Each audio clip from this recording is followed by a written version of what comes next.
Ainda que eu fale todos os idiomas da terra, porque aqui está no plural, as línguas dos homens. Ainda que eu fale todos os idiomas desse mundo, desse planeta, de todos os países. Ainda que eu fale a língua dos anjos, ou seja, a língua que Deus fala com os anjos. Se eu não tiver amor, aqui está escrito que eu serei como um bronze que soa, ou como um símbolo que retine. O que é isso? É um sino, que só faz barulho. Sabe aquele sino nas igrejas? As igrejas mais antigas, tradicionais, que tem aquele sino, toca todo dia, 7 horas da manhã, toca meio-dia, toca às 18 horas da tarde, e o pessoal olha no relógio, é hora, vou acertar meu relógio. Então, ainda que eu fale todos os idiomas dessa terra e desse mundo, ainda que eu fale a língua dos anjos, se eu não fizer por amor, eu vou ser só mais uma voz barulhenta, só um sino batendo para os outros acertarem o relógio. Se eu não tiver amor, nada serei.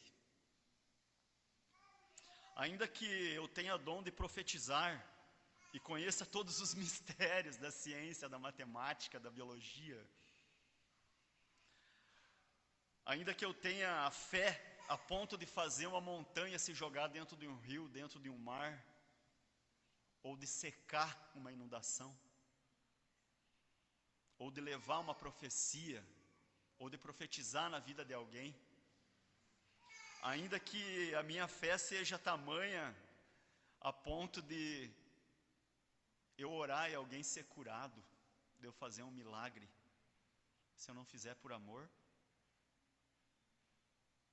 eu estou indo para o inferno, porque está escrito aqui na palavra, se não tiver amor, nada serei. Então, se eu fizer tudo isso que está escrito do versículo 1 ao 2, e eu fizer só para alimentar o meu próprio ego, amanhã sou eu que vou pregar, então eu vou falar bonito lá, porque eu quero que as pessoas se emocionem ou fiquem felizes com a minha palavra. Mas se eu não fizer por amor, se eu não tiver por amor, não é para Deus que eu estou fazendo, não é para a igreja. Ainda que eu distribua todos os meus bens entre os pobres, ainda que eu faça milhares e milhares de doações para salvar vidas, que eu leve alimento, roupa, coberta, dinheiro, ainda que eu alugue todos os helicópteros do mundo e as embarcações que existem por aí para salvar vidas, se eu não fizer por amor, não vai ter valor nenhum, meus irmãos. Ainda que eu entregue o meu próprio corpo para ser queimado, se não for por amor, nada disso se aproveitará. E eu queria fazer um link aqui que eu nem tinha preparado a respeito desse, ainda que eu queime meu próprio corpo, que eu me dê em sacrifício. Quando Nabucodonosor chama lá os amigos de Daniel para adorarem a ele, e eles disseram não, e ele jogou eles na fornalha, eles foram por amor. Jesus aparece lá no meio e salva eles. Quer dizer, queima junto com eles na glória. E eles não são sacrificados por amor. Eu estava pensando nisso ontem à noite. E quando vier o Apocalipse, e eu quiser salvar alguém, simplesmente para salvar alguém, se não for por amor, se for só para me mostrar, se não for por amor, nada disso me aproveitará. E o que mais me chama a atenção na carta aqui, que Paulo faz aos Coríntios, porque ele foi, como diz o nosso pastor Edilson, usando as palavras dele, o escritor foi muito elegante. O amor é paciente, é benigno. O amor não arde em ciúmes. Sabe por que o amor não arde em ciúmes? Porque ele confia. Ele não se ufana, ou seja, ele não é arrogante. Ele não é orgulhoso, ao contrário, ele é humilde. ele não é soberbo, ele não se ensoberbece. Ele não é inconveniente. Ele não procura os seus próprios interesses, ele não se exaspera, ou seja, ele não provoca irritação nos outros. Ele não irrita as pessoas. Ele não causa raiva, não causa indignação, porque ele é amor. Ele não se ressente do mal, ou seja, ele não se vinga. Ele não busca vingança, mas ele também não carrega mágoa e nem ódio. E aí eu pergunto para você, meu irmão, e eu prego para mim mesmo, porque eu passo a semana toda pensando, meu Deus, passa logo essa semana para chegar sábado para mim ir na igreja ouvir uma palavra, para acalmar o meu coração, porque eu já levei a tua palavra para quem você mandou, e eles, glória a Deus, debocharam de mim. Glória a Deus, eles disseram que não queriam seguir, que não queriam entrar aqui, que não precisavam ouvir isso, porque já estavam satisfeitos, que já estavam sobrecarregados, que já estavam com outras prioridades. Glória a Deus, Senhor, porque Tu mandou eu levar a Tua palavra a eles. Glória a Deus por eles me perseguirem. Glória a Deus por eles perseguirem você, meu irmão, quando você leva a Tua palavra de amor. Mas se você não levar por amor, então nem leva. Se você levar por orgulho ou por querer ser o crentão, nem leva, meu querido. Simplesmente pega a tua Bíblia, vem para a igreja, e quem precisar vir contigo vai vir, minha irmã. Quem precisar vir contigo vai vir. Se aquela pessoa que não veio contigo hoje, você estava esperando ela, Deus vai preparar o caminho para ela vir contigo. O amor, ele não se alegra com a injustiça, mas ele se regozija com a verdade. Essa palavra me incomodou muito, porque esse versículo me incomodou muito. Porque ele mostra que às vezes você pode ter alguém dentro da tua família que cometeu uma injustiça, mas ele foi liberto, foi salvo, foi julgado como inocente. E você se alegra com isso. E você esquece de perceber que não foi feita a verdade nesse caso. Você esquece e você não percebe que não foi justo. Então, quando alguém na tua família ou no teu meio for julgado e não foi da satisfação da tua família e ele foi, por exemplo, levado em condenação, você precisa perceber se a verdade foi feita, se o outro lado foi justificado. Então você precisa se regozijar com a verdade, independente se a tua casa perdeu. Vocês estão entendendo? Nem sempre a justiça virá a nosso favor, mas a verdade precisa ser maior. A verdade precisa superar. Porque todos nós, quando estamos em julgamento, queremos sobressair, queremos mostrar que estamos certos. Mas a verdade é que nós precisamos nos alegrar, mesmo se formos em julgamento, por estarmos errados. Não se alegre com a injustiça, mas regozije-se com a verdade. Porque o amor tudo sofre, ele tudo crê, ele tudo espera e ele tudo suporta. Será mesmo? Será mesmo que eu consigo fazer isso, irmãos? Porque eu não consigo. É uma luta. É difícil, é muito difícil ser amoroso o tempo todo. Vocês querem ver como é difícil ser amoroso o tempo todo? Verifiquem em Lucas capítulo 23, versículo 34,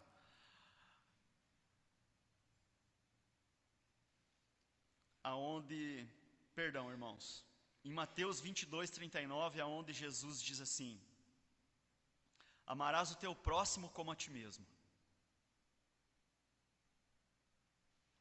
E lá em Lucas 23, 34,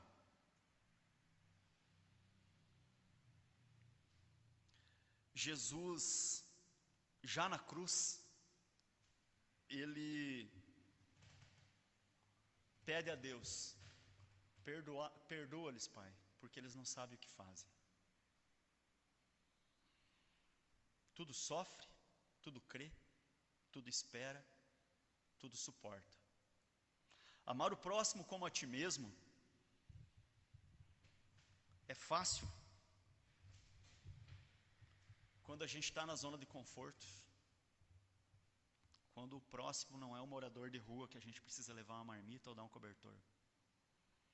Amar o próximo como a ti mesmo é fácil quando a pessoa não é contra você. Amar o próximo como a ti mesmo é fácil quando a pessoa é do teu lado, é da tua família, ela compartilha da mesma crença que você. Amar o próximo como a ti mesmo é muito fácil quando você não bate de frente com alguém.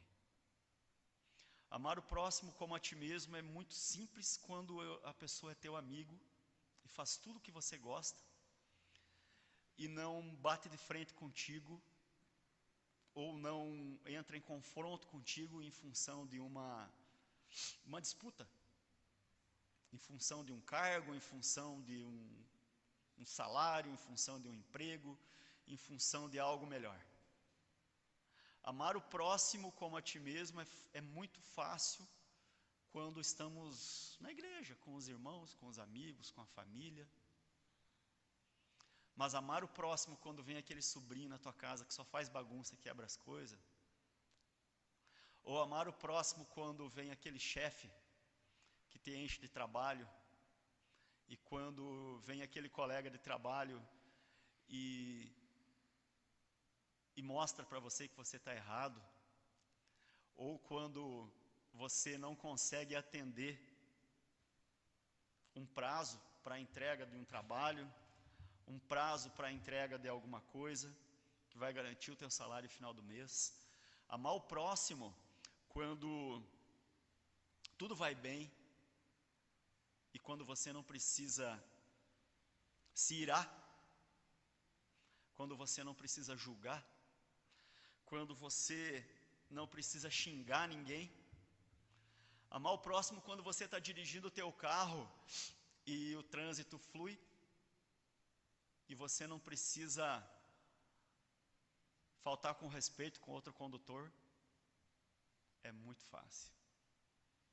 E várias passagens na Bíblia que a gente lê, diz assim: vá e seja uma bênção. Será que a gente está caminhando e sendo uma bênção?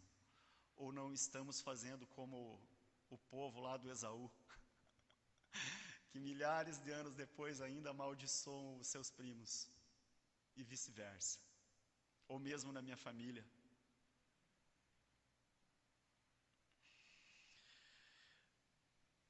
O amor jamais acaba. Havendo profecias, desaparecerão. Havendo línguas, cessarão. Havendo ciências, passará. A verdade, irmãos, é que o amor é o melhor dom. É melhor que ser profeta, é melhor que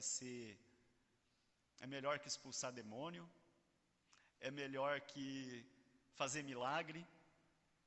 O amor já é um milagre. O amor já expulsa o mal. O amor já traz profecia. Só que eu não quero ser amoroso, eu quero ser profeta, eu quero botar a mão na cabeça, eu quero profetizar.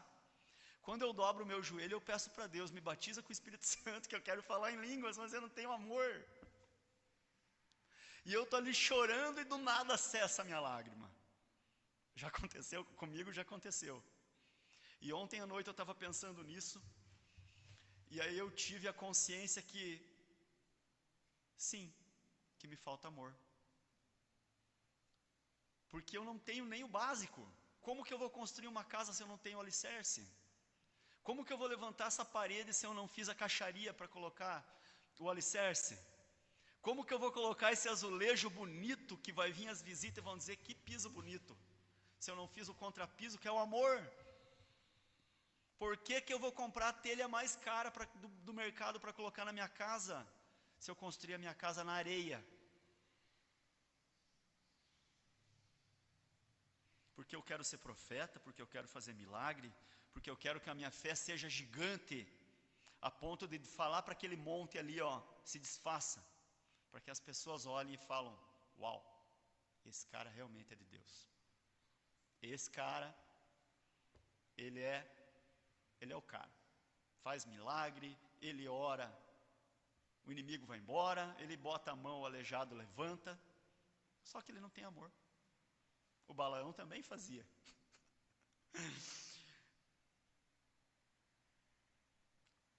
Eu queria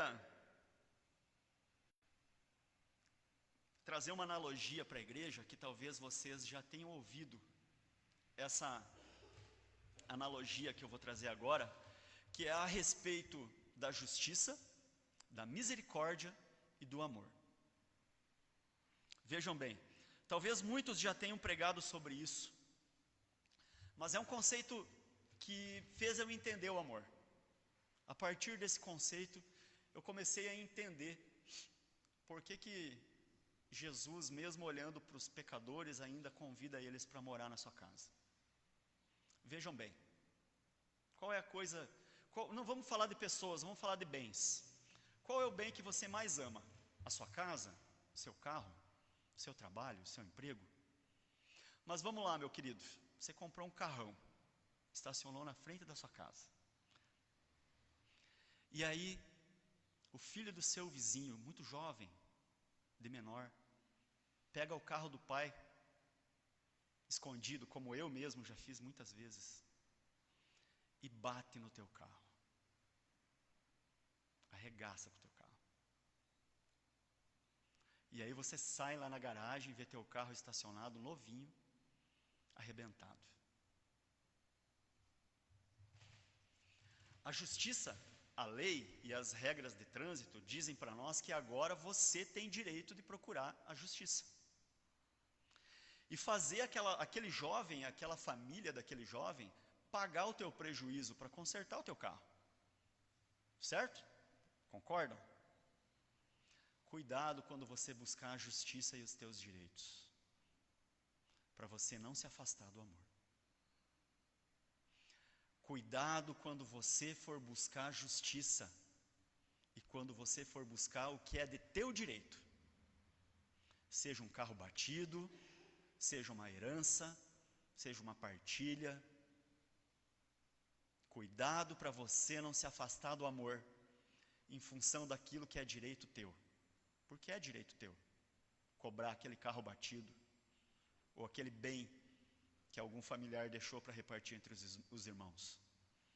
Cuidado para você não se afastar do amor de Deus e não se tornar cego espiritualmente, buscando justiça.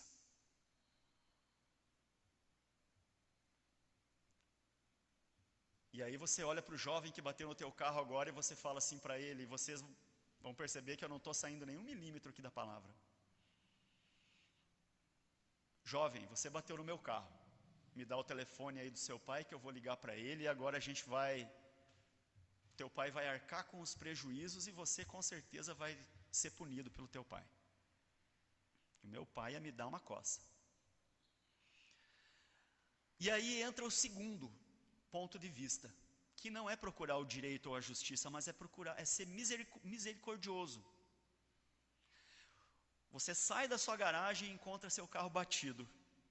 E você olha para aquele jovem ali, para aquele garoto de 16, 17 anos, aflito, com medo, com o coração a ponto de ter um ataque cardíaco, porque ele roubou o carro do pai dele. E ele bateu no teu carro, porque ele não sabe dirigir. Tendo misericórdia, o que você faria? Lembrando que a misericórdia também ela traz consequências, assim como a justiça e a lei. Você chama o jovem e fala: meu querido, vou ser misericordioso com você. Você pode dar ré aí no carro do seu pai, você volta para casa. Seu pai fica com o seu prejuízo aí do seu carro e eu fico com o meu. Tá tudo certo, não se preocupe, eu vou me virar aqui bem tranquilo. Tá bom, meu querido? Inclusive isso aconteceu conosco faz uns 30 dias.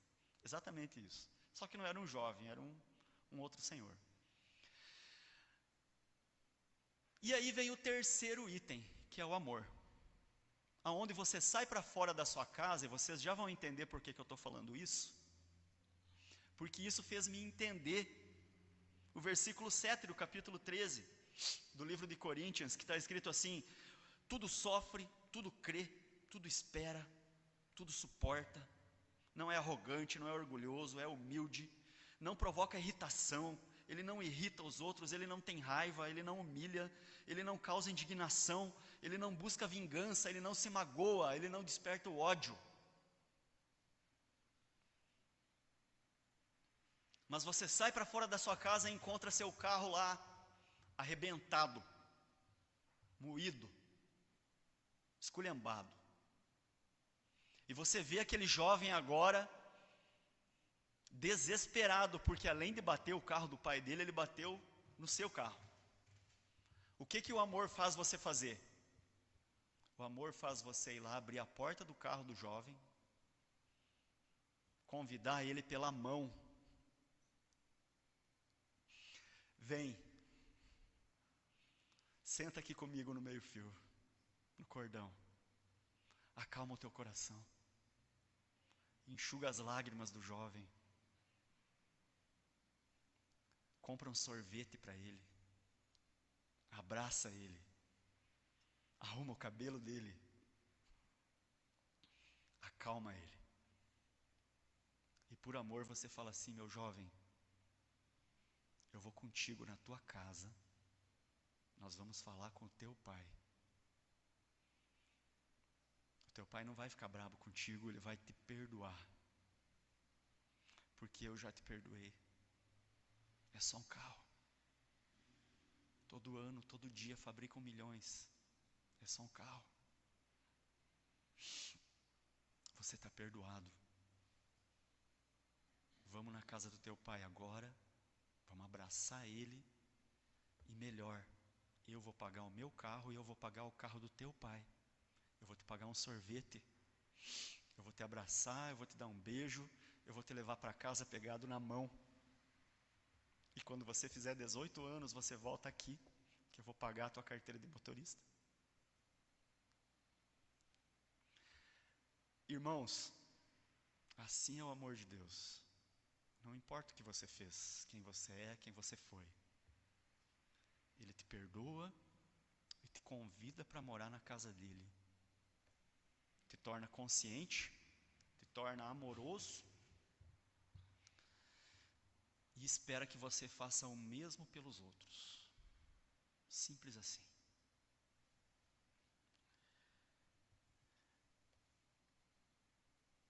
Porque o amor, ele jamais acaba. Ele passa por cima de todas as profecias, de toda a ciência, de todo o conhecimento.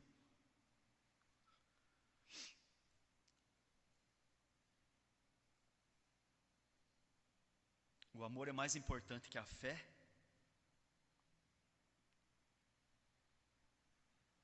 E talvez até que a esperança, porque permanece a fé e a esperança.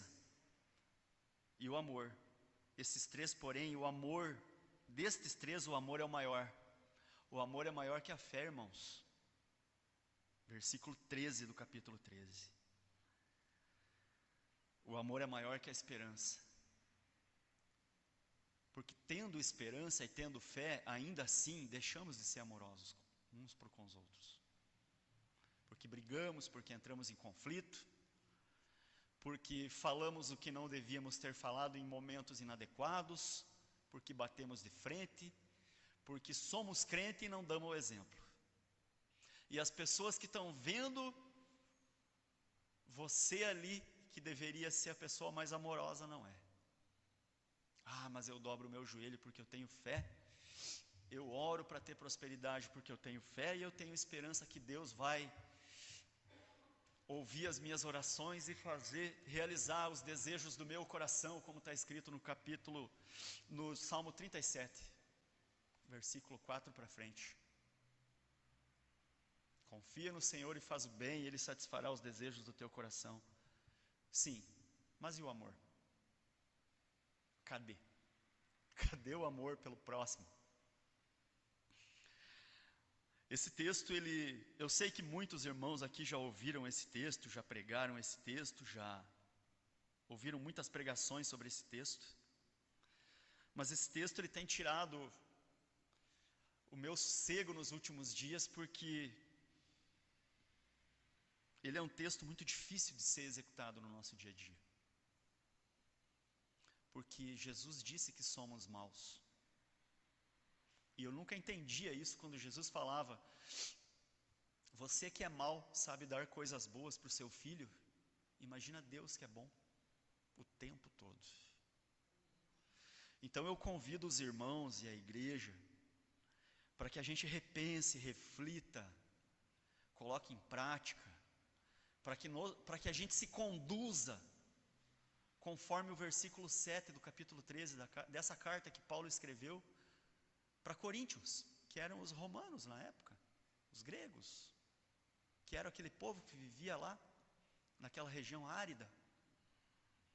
O amor tudo sofre, tudo crê, tudo espera, tudo suporta. Mas o que a gente gosta de falar para o mundo é que tudo posso naquele que me fortalece. Mas quando vem a necessidade de dizer tudo posso, o que eu faço é reclamar da vida. O Márcio vai lá e xinga os colegas de trabalho, fala mal do chefe, fala mal do emprego, reclama que está frio, reclama que está calor, reclama que não pagou as contas, reclama que faltou dinheiro, que agora vai ter que fazer uma rifa, reclama, reclama, reclama, reclama, reclama porque não tem um carro novo, reclama porque tem goteira, reclama porque a sogra não fez a comida que ele gosta, reclama porque a carne aumentou o preço. Será que eu tudo posso naquele que me fortalece? Será que realmente eu tenho um verdadeiro amor e posso dizer isso? E postar isso, enfim. Então eu convido, irmãos, você nessa manhã fria e gostosa de sábado, maravilhosa, a ser mais amoroso com o teu próximo, com o teu filho, com o teu pai, com a tua mãe, com o teu vizinho, com a tua vizinha, porque as folhas caem das árvores o tempo todo dia. Não se incomode com a tua calçada, se incomode em ser amoroso com o teu vizinho para que ele não peque contra ti te julgando. E se a pessoa que você queria que estivesse contigo aqui na igreja hoje não está, porque eu convidei muitas e não vieram, não nos preocupemos, porque Deus sabe de todas as coisas e do tempo, e o tempo para nós, para cada um de nós também é diferente. Precisamos nos tornar conscientes a respeito do amor, fazer um culto consciente a Deus, e ser conscientes a respeito desse amor para os outros, aí fora no mundo.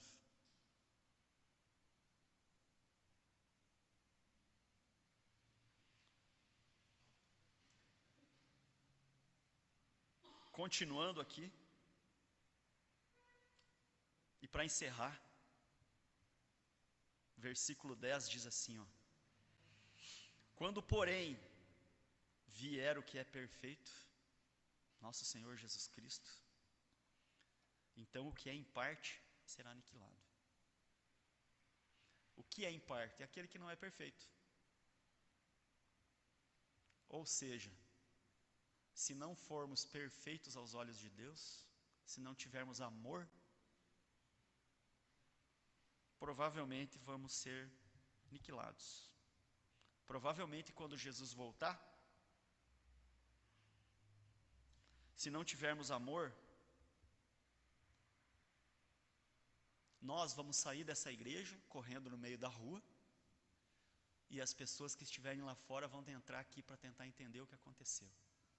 E Jesus vai ter vindo, levado as pessoas que realmente têm amor no seu coração, que amam o seu próximo como a si mesmo, mas que amam a Deus acima de todas as coisas.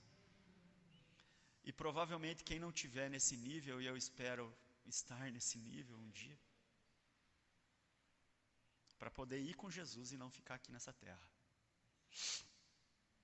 E aí, eu ouvi um irmão esses dias falando, eu espero já estar dormindo em Jesus.